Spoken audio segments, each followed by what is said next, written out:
Ginahulat pa ni Iloilo Governor Arthur Defensor Jr. ang ginapangayo sini nga resume sang tatlo ka mga police colonel nga ginpasa sang Police Regional Office 6 sukon PRO 6 nga mga kandidato agod nga mangin bago nga direktor sang Iloilo Police Provincial Office sukon IPPO. Sa interview sang K5 News FM Iloilo sa gobernador ginpahayag sini nga nabaton sini ang pangalan kagilayon siya nga nagpangayo sang resume sa mga ini bangod nga wala siya sang ihibalo personal angot sa mga natungdan. Dugang paniya natala naman ini nga manawag sa mga amigo sini nga governors kag alkalde kung sa diin halin kag na-assign ang mga kandidato nga gin-endorse sa iyo opisina agod nga makabulig sa pagpili isang maayo. Madumduman nga lakip sa mga ginapilian na Mosanday Police Colonel Bayani Razalan nga nagapungko subong bilang officer in charge sang Talatapan, Police Colonel Giovanni Musico nga head sang Regional Intelligence Division kon RID sang PRO 6 kag Police Colonel Ferdinand Navales sang Regional Headquarters Support Group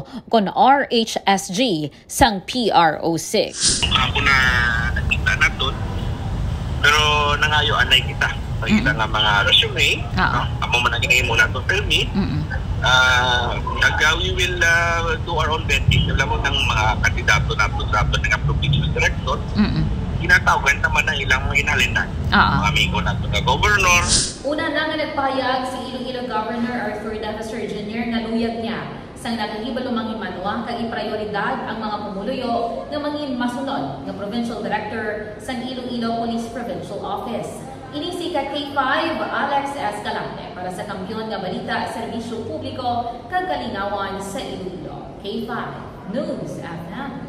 This news is brought to you by, do you feel tired all the time? Do you have frequent infections? Do you have always cold? It's a sign of low immune system. Boost your immune system with Clinica D3 Bio, antibacterial, natural antioxidant, immune system booster. Clinica D3 Bio has vitamin D3, lauric acid, and monolurine to fight against all viruses. Try Clinica Vitamin D3 with Coccus nocifera.